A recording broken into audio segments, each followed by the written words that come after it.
Привет! А ты когда-нибудь задумывался о том, что кашель – это признак аскаридоза?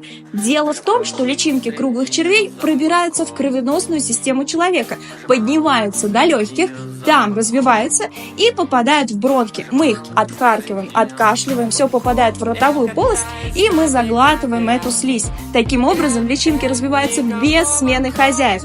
Вот такие вот удивительные круглые черви. Запоминай, обязательно пригодится для ЕГЭ и ОГЭ.